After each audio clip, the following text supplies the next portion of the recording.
Get you ready, boys. Paying attention. Ladies and gentlemen, take on the White Arena. Here at 2023. We are so excited. We've got 4 of these brand new R1300GSs to play with. They've given us a kind of so our 2 riders are going to have a whale of a time over the next 20 minutes or so. What we've got a little presentation just to talk through some of the new aspects on the bike, some of the technology that's on it, try and show it off to the arena a little bit, and then finally we're going to finish up with some skids and some jumps and some wheelies and a little bit of fun. So without further ado, we're going to video up on the big screen there, showing the 1300GS in action in some incredible conditions. Hey!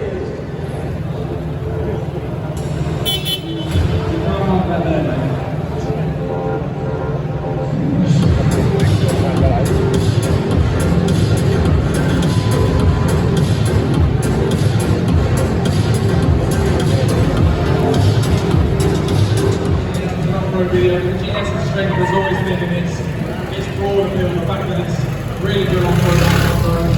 And what we're doing, what BMW is trying to do is give it a little bit of a wider appeal so it could be a good bike with more people. They try to make it more accessible, easier to ride, smaller, slimmer, lighter, and at the same time, trying to make it dynamically a bit more capable of the crazy stunts these guys are doing with fast road riding. And hopefully you show some of that off. We've got our 2 riders in there.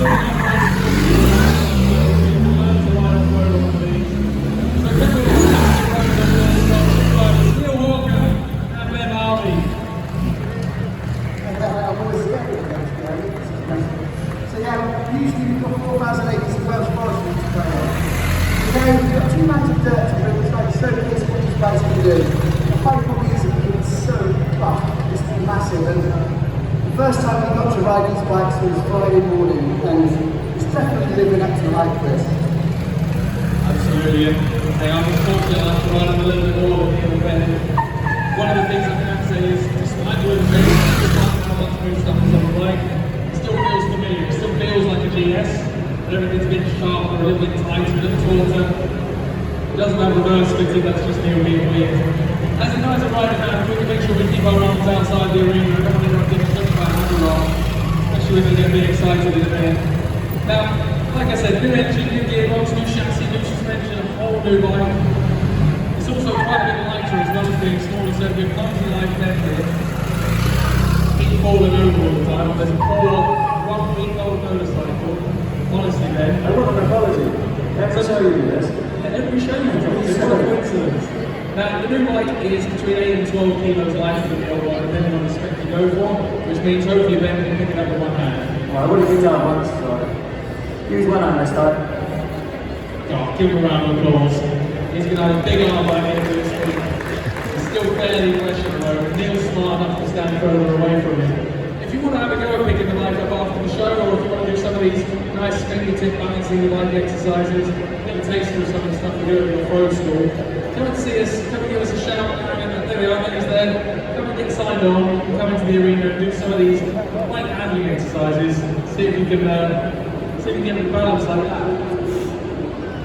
It's pretty good that. See, I told you the new GS is clever.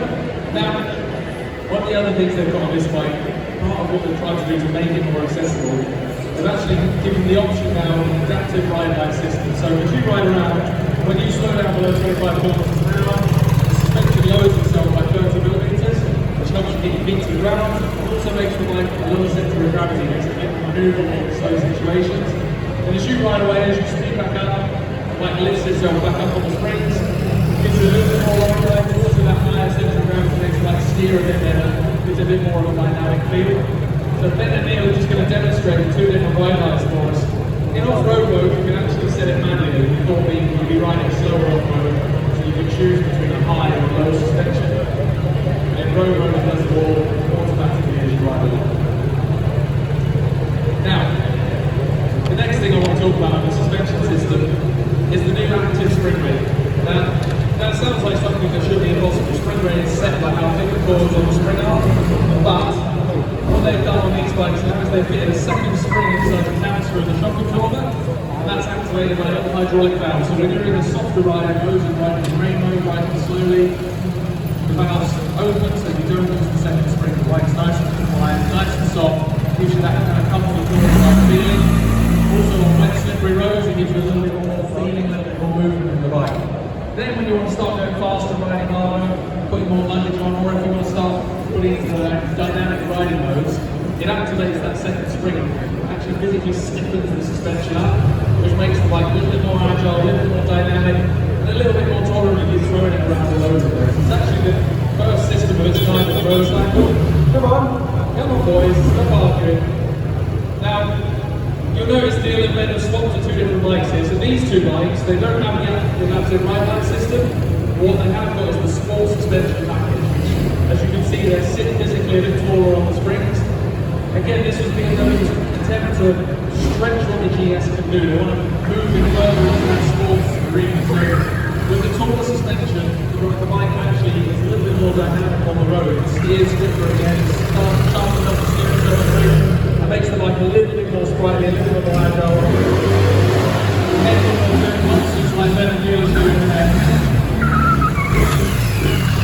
Just to give the bike a little bit more ability to do more aggressive riding. Again, we're talking about land here. You've got everything from the Tramontana over there, which is the kind of touring one with all the options. What are you doing? And the trophy one here has a really good sun guard, thankfully, because Ben's getting carried away. They get impatient here. Do you want to talk about traction control? I'd love to. So, you're a promo here, so it's pretty much turns all the aids off. You put the traction control on. It's perfect for a winter's day where it's a little bit of gravel on the road or some leaves. So I've turned the traction control on now. And I've given these fine fist as I like, coming down this straight. I go full throttle. See what it does. I've swept up Ben's face for you. So I go around the corner, full throttle, and it lets you drive in the direction you want to go, and then it keeps you more straight and narrow, which is fantastic for off-road and, of course, wet slippery roads. So you can hear the traction control coming in there, keeping the bike driving forward and keeping it. Here, what happens if you turn it off? Just in the interest of science, let's have the traction control off. Do the same thing, see what happens. I don't want to. If I go full throttle, that would just be a big crash. I'll even quarter throttle, even a little bit. It starts getting pretty out of control pretty quick, so this is so good.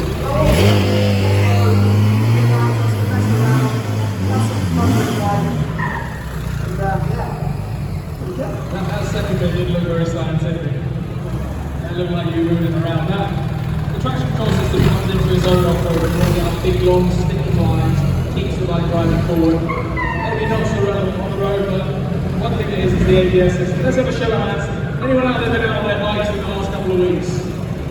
You people, it's slippery at the moment, isn't it? It's that time of year again, greasy roads, especially in the little leaky back lanes. Now the ABS system on motorcycles is incredible. A lot of this GS is particularly special. ABS has two jobs to do. Job one is stopping crashing when you hit the brakes. That's fantastic, we like that. But a performance ABS system actually can help you, once the ABS is activated, stop faster. Now, as soon as ABS kicks in, if it intervenes too much, it can actually make your braking distance longer. And the system on this bike is sophisticated enough that it reapplies the brakes so well, you can still stop in an incredibly short amount of time. Even on this arena floor, I think the ABS system is absolutely idiot-proof. Neil, our resident idiot, I want you to go full idiot here. Can you manage that? I think that's within your skills. When you arrive, flat out down that back straight, jam the brake on as hard as you can, and don't crash into the free below. Can you do that for me? Give it a go. You stand there first. I'll be the human barrier, boys. I'll stand here. If you hear me say ow, run backwards. Got it? Good lad. So in Enduro Pro, the back's actually turned off, so you can still skid around in the plane lane. But the front ABS is still always on. So let's see how this works. So I'm going to jam the front brake on as hard as I can at rest. That's pretty amazing. If you grab a road or anything like that, you'll be pretty safe. Even the bike is scared, yeah? Yeah. It's massive. Ben's been real wild with this one, so I'm going to step back. Be nice, Benjamin. You still can't trust it. Trust the bike.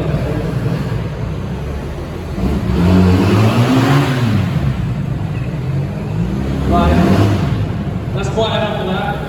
Super effective ABS system. We get the Enduro Pro mode. The main mode and Amplified road mode are kind of adapted to the situation you're riding in. Now, before we head on to the little finale here, I want to just talk through, so these are the trophy GSs. This is the kind of sports oriented one. You can see it's got the screen stick on it, it's got the small screen on the front, and it's got the small screen. You've also got the travel camera, which is the one up there, that's the whole sports light, so that's got the radar, cruise control, the blind spot detection, electric screen, heated seats, and there's the triple black as well. So if you want to go and test ride one of these, there's a few different options to try and get on the bike that suits the riding you want to do. If you want to book a test ride, grab one of the event staff around, the guys in the same t-shirt as me. They'll be able to sign you up and get a test ride and try one out for yourself. I wouldn't recommend it like up the first flight of stairs you see outside the dealership. You might not find that funny. Now, Neil, the obvious elephant in the room here is this gap. Does anyone want to see Neil jump the gap? Anyone want to see Neil jump the gap? So we've got hard acceleration and then a proper emergency stop there. Ladies and gentlemen, please try not to worry about the tyre marks on the barrier over there. They're from a different show. But You've got that. I would step back in a shot too. Come on, Neil, let's get the bike over the gap. These bikes have no right to do what they do there. It's actually fantastic. Now, this is an exercise. You actually, okay, it's not as if you get that, it was really, you definitely have fun teaching you how to do it. So, up and over. Ladies and gentlemen, let's have a round of applause for Mr. Neil Hawker. If I'm making noises in the air, something's not wrong. That's pretty close. Now, before we finish up with our finale, has anyone in the audience never ridden a motorcycle? Anyone not got a bike license? That's a lie. Anyone this side? There's a couple of people there. Don't be nervous. So, you come to the right place. This is going to cost you money, I'm sorry. But if you go and speak to the guys on the BMW rider training board over there, giving us away, we've actually got a motorcycle on the Warwick Road, so you can go on there, learn to ride a bike with gears, get a feel for the throttle, get a feel for the clutches. So, a really dangerous thing to do because it's very tempting. So if you're here next year with no money on a motorcycle, I've done my job right. Now let's finish up, let's get good in here. We want to see the gap, we want to see the jumps. Let's have another go, Ben, you're right.